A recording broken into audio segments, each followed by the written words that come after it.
جنت البقیہ، اے جنت البقیہ، اے جنت البقیہ، اے جنت البقیہ، اے جنت البقیہ۔ لا حول ولا قوة الا باللہ العلی العظیم۔ اعوذ باللہ من الشیطان اللعین الرجیم۔ بسم اللہ الرحمن الرحیم۔ الحمد للہ والصلاة علی اہلہا۔ رب اشرح لی صدری ویسر لی امری واحلل عقدۃ من لسانی یفقہوا قولی، اما بعد۔ عزیزان گرامی، انہدام جنت البقیع جو کہ واقعاً ایک اعلامیہ ہے، 8 شوال 1344 میں جو جنت البقیع کے مزارات کو منہدم کیا گیا، کہ تمام عالم اسلام کو بالخصوص امام زمانہ کو تسلیت و تعزیت پیش کی جاتی ہے کہ واقعاً یہ ایک ظلم ہے جو عالم اسلام میں ہوا، اور ظاہر سی بات ہے کہ معمولی شخصیتیں نہیں ہیں، بلکہ نبی کا وہ قول، جاتے جاتے یہ جملہ کہا، انی تارک فیکم الثقلین، کہ میں تمہارے درمیان 2 عقیدے چھوڑ کے جا رہا ہوں، ایک ہے کتاب خدا اور ایک ہے ہماری عطرت، ہمارے اہل بیت۔ تو آپ غور کریں کہ یہاں پر نبی بتانا چاہ رہے ہیں کتاب خدا اگر قرآن ناطق ہے تو اہل بیت اطہار قرآن صامت ہیں، قرآن ناطق ہیں۔ اگر کتاب خدا قرآن صامت ہے یعنی چپ قرآن ہے تو اہل بیت اطہار قرآن ناطق ہیں، بولتے ہوئے قرآن ہیں۔ اور اسی لیے دونوں کی اہمیت اپنی جگہ پر ہے کہ میں عام طور پر ایک جملہ کہا کرتا ہوں کہ قرآن اللہ کے کلام کی نمائش کرتا ہے، یعنی اس میں اللہ کا کلام موجود ہے، وحی الہی موجود ہے، اور اہل بیت اطہار اللہ کے افعال کے نمونے ہیں، یعنی اللہ کس طریقے سے کام کرتا ہے اور کس طریقے سے لوگوں کے ساتھ پیش آئے گا، وہ سب اہل بیت اطہار نے اپنے عمل کے ذریعے دکھایا ہے اور بتایا ہے۔ اور نبی نے ایک جملہ یہ بھی کہہ دیا کہ ما ان تمسکتم بہما۔ دیکھیں یاد رکھیے گا، عام طور پہ ایک بات قابل غور ہے کہ دیکھیں جو افراد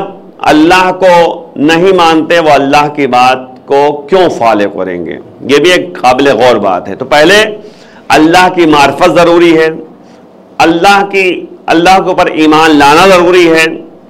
یقین کرنا ضروری ہے اس کے وجود کے بارے میں کہ وہ ہمیں دیکھ رہا ہے، ہر جگہ موجود ہے، تب جو ہے انسان اللہ کا خوف اپنے اندر پیدا کرے گا اور تقوی الہی اختیار کرے گا، اور ہر وقت جو ہے اللہ سے ڈرتا رہے گا اور نتیجے میں اللہ کی بات کو فالو کرتا رہے گا اور عمل انجام دیتا رہے گا۔ اسی طریقے سے اگر کوئی نبی کی بات فالو نہیں کر رہا ہے تو دراصل نبی کی حقیقت کو نہیں جانتا، نبی کی معرفت اس کے پاس نہیں ہے، نبی کو پہچان نہیں رہا ہے۔ 1,24,000 انبیاء آئے، میں اکثر ایک جملہ کہا کرتا ہوں کہ 1,24,000 انبیاء آئے، انبیاء کے نام کس کو معلوم ہے؟ کتنے انبیاء کے نام لوگوں کو معلوم ہے؟ 1,24,000 انبیاء ہے۔ اچھا نہیں معلوم ہے؟ قرآن نے بھی تذکرہ تمام انبیاء کا نہیں کیا ہے، چندیا انبیاء کا تذکرہ ہوا ہے قرآن میں۔ تو اب آپ غور کریں کہ 1,24,000 انبیاء کی تعداد ہمارے پاس کہاں سے آئی، جبکہ ہم سب کے نام نہیں جانتے، تو کہاں سے یہ تعداد آئی ہے؟ اور ایمان اسی کو کہتے ہیں کہ اللہ کے بعد 1,24,000 انبیاء پر ایمان لانا ضروری ہے، عقیدہ پیدا کرنا ضروری ہے کہ 1,24,000 انبیاء آئے تھے یعنی احکام الہیہ کو پہنچانے کے لیے، اور ظاہر سی بات ہے کہ تعداد کو ہمیں کہاں سے جو ہے تعداد کا علم ہوا ہے؟ تو جواب میں تمام مسلمان یہ کہے گا، کیونکہ ظاہر سی بات ہر مسلمان اس بات کا یقین رکھتا ہے کہ 1,24,000 انبیاء آئے تھے اور ہدایت کا راستہ دکھانے کے لیے آئے تھے اور اللہ کی طرف سے نمائندہ بن کر آئے تھے۔ تو اب آپ غور کریں کہ 1,24,000 انبیاء پر ایمان ہر مسلمان رکھتا ہے، لیکن میں سوال کرتا ہوں ہر مسلمان سے کہ تمہیں یہ تعداد معلوم کہاں سے ہوئی؟ کیسے تمہیں پتا ہے جبکہ نام سب کے معلوم نہیں ہے؟ تو جواب میں جو یہی کہا جائے گا کہ ہمارے نبی نے یہ بتایا، آخری نبی نے بتایا کہ 1,24,000 انبیاء آئے تھے۔ تو میں کہنا چاہ رہا ہوں کہ 1,24,000 انبیاء کی تعداد نبی نے بتا دیا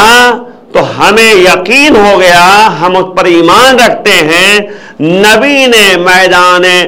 غدیر میں 18 ذی الحجہ کو 1,20,000 کے مجمع میں ولایت علی کا اعلان کیا اور چند ہی روز میں جو ہے بھول گئے۔ یعنی آپ غور کریں، یہ بہت بڑا اعلامیہ ہے تاریخ اسلام میں کہ نبی نے باقاعدہ علی کو اتنا بلند کیا کہ خود چھپ گئے اور دنیا والوں کو یہ بتا دیا کہ جب آفتاب رسالت غروب کرے گا تو مہتاب امامت طلوع کرے گا، یعنی علی کی ولایت کا اظہار کیا اور اعلان کیا۔ لیکن 1,20,000 کے مجمع میں ہر ایک جو ہے اس بات کو سن رہا تھا اور یقین کر چکا تھا کہ نبی کے زبان سے جملہ نکلا ہے کہ من کنت مولاہ فہذا اليوم مولا، اور پھر بھی جو ہے یہ 70 دن میں، زیادہ دن نہیں گزرا ہے، 70 دن کے اندر جو ہے سب کے سب بھول گئے اس بات کو۔ ادھر آپ 12 دن رکھیے، ادھر جو ہے 28 دن اور ادھر جو ہے 30 دن، 70 دن کے اندر اندر سب بھول گئے۔ نبی کی ادھر وفات ہوئی 28 سفر کو اور لوگ جو ہے دیکھیں نظر انداز کر چکے ہیں علی کی ولایت کو، اور نتیجے میں اپنی ایک حکومت بنا لی۔ تو یہ بہت بڑا اعلامیہ ہے کہ نبی پر ایمان لاتے ہوئے نبی کے بات کا فالو نہیں کرتے، نبی کے بات کو مانتے نہیں ہیں۔ تو اسی لیے نبی نے جملہ کہا ہے کہ انی تارک فیکم مستقلین، میں تمہارے درمیان 2 قدر چھوڑ کے جا رہا ہوں، ایک قرآن اور ایک اہل بیت، اور ما ان تمسکتم بہما، جب تک ان دونوں سے تم تمسک کرتے رہو گے، جب تک ان دونوں سے متمسک رہو گے، لن تضلوا بعدی ابدا، تم کبھی بھی ہم گمراہ میرے بات نہیں ہو سکتے۔ تو آپ دیکھیے اگر آج گمراہی کا سبب ہے یا تو ہم نے اہل بیت کا دامن چھوڑ دیا ہے یا ہم نے قرآن کو فالو نہیں کیا ہے، تو اسی لیے ضرورت اس بات کی ہے کہ ہم دونوں کو فالو کریں، قرآن کی بات کو بھی جو ہے یاد کریں اور اہل بیت کی بات کو بھی جو ہے یاد کریں، اور نتیجے میں ان کے بتائے ہوئے راستے میں چلیں گے، تبھی ہماری زندگی جو ہے کامیاب رہے گی اور نجات کا راستہ رہے گا۔ لیکن عزیزوں مسئلہ یہی ہے کہ ہم جو ہے مانتے تو ہیں لیکن ان کی بات نہیں مانتے، ان کو تو مانتے ہیں لیکن ان کی بات نہیں مانتے۔ تو مسئلہ وہی ہے کہ نبی نے جو کہا اسی بات کو قرآن نے بھی جو ہے اپنے الفاظ میں، اللہ نے بھی جو ہے وحی الہی کے ذریعے ہم تک یہ بات پہنچائی ہے کہ اہل بیت کی فضیلتوں کے بارے میں، نبی کے جانشین کے بارے میں، نبی کے جو ہے اہل بیت کے بارے میں، انما یرید اللہ لیذھب عنکم الرجس اہل البیت ویطہرکم تطہیرا، بے شک اللہ کا ارادہ یہ ہے کہ اہل بیت آپ سے رجس و نجاست کو، پلیدگی کو دور رکھے جس طرح دور رکھنے کا حق ہے۔ یعنی نبی نے عصمت و طہارت کی ذمہ داری لی ہے، نبی اور اہل بیت یعنی باقاعدہ محمد علیہ محمد جو اہل بیت میں ہیں، ان سب کی طہارت اور عصمت کی ذمہ داری پروردگار نے لے رکھی ہے، یعنی اللہ کی طرف سے ان کو عصمت عطا ہوئی ہے، یہ معصوم بن کر آئے ہیں۔ اور اس کے بعد آپ دیکھیں قُلْ لَا أَسْأَلُكُمْ عَلَيْهِ أَجْرًا إِلَّا الْمَوَدَّةَ فِي الْقُرْبَى، اے میرے حبیب اعلان کر دیجئے ہمیں اجر رسالت نہیں چاہیے سوائے مودت قربا کے۔ اچھا قربا ہیں کون؟ قرابت دار ہیں کون؟ وہی ہیں جو چادر تطہیر کے نیچے موجود تھے، یعنی کیا؟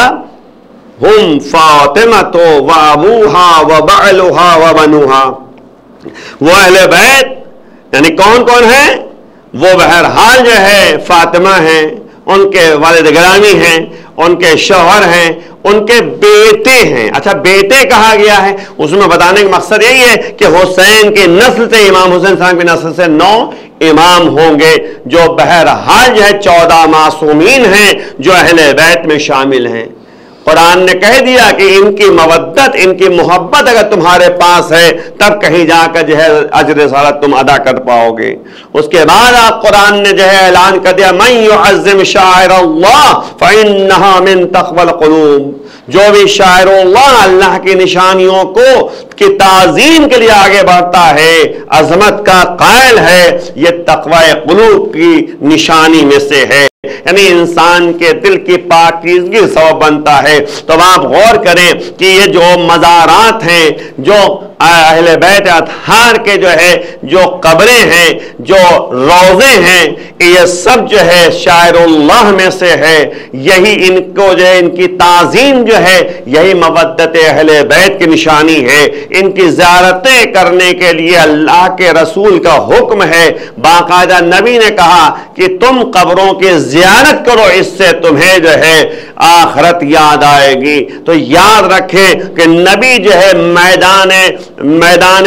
احد میں یعنی جنگ احد میں جو افراد شہید ہوئے تھے، جناب حمزہ جیسے افراد، ان کو جب دفن کیا گیا تھا تو نبی نے باقاعدہ حکم صادر کیا تھا کہ سب جائیں اور قبروں کی زیارت کریں اور جا کر جو ہے فاتحہ پڑھیں اور جا کر جو ہے اس کی زیارت کریں تاکہ آخرت یاد آ جائے۔ جناب سیدہ جو نبی کی بیٹی ہیں ان کو جو ہے نبی نے کہا وہ خود جاتی تھی، جا کر قبر کی زیارت کرتی تھی اور جناب حمزہ کی قبر پہ جایا کرتی تھی۔ تو اب آپ غور کریں کہ نبی نے اپنے زمانے میں ہر چیز کو جو ہے واضح کر دیا تھا،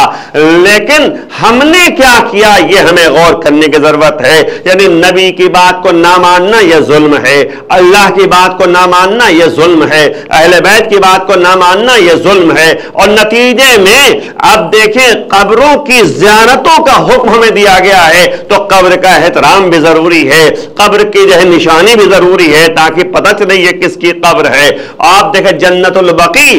بقیع جو ہے اس میں جو ہے بقیع کہتے ہی ہیں باغات کو، وہاں پر جو ہے نبی نے اپنے زمانے میں عثمان ابن مظعون کو دفن کیا تھا، جناب عباس کو وہی دفن کیا گیا تھا جو کہ نبی کے چچا تھے، بڑی شخصیتیں وہاں پر دفن ہوئی تھی، جناب ام البنین وہیں پہ دفن ہے، فاطمہ بنت اسد کی قبر بھی وہیں پر ہے، اسی طریقے سے اور اصحاب کے نبی کے اصحاب جو تھے وہاں پر مدفون ہیں، دفن ہوئے ہیں۔ آپ دیکھیں ان کے علاوہ ہمارے ائمہ طاہرین، امام حسن علیہ السلام، امام زین العابدین علیہ السلام، امام باقر علیہ السلام، امام صادق علیہ السلام، یہ 4 ائمہ کی قبر وہاں پر موجود ہے۔ اور صاحبان جو تھا اس کے بعد شہزادی فاطمہ زہرا صلوات اللہ السلام علیہا جو نبی کی اکلوتی بیٹی ہیں، ان کی بھی جو ہے قبر وہاں پر موجود ہے ایک روایت کے مطابق۔ اب آپ غور کریں جنت البقیع میں جو صاحبان تھا اسے مسمار کر دیا گیا، کچھ ظالمین نے ایسا کیا۔ سن 1220 میں سب سے پہلے اس قبر کو منہدم کیا گیا تھا، اس قطعے کی مزار کو منہدم کیا گیا تھا، اس قطعے روضے کو منہدم کیا گیا تھا، لیکن اس کے بعد جو ہے ایک حکومت آئی، اس نے جو ہے دوبارہ اس کو تعمیر کی ہے، اور اس کے بعد پھر آل سعود نے 1344 میں یعنی 100 سال پہلے، آج کل جو ہے 1444 ہے، یعنی 1344 میں سن 1344 ہجری میں جو ہے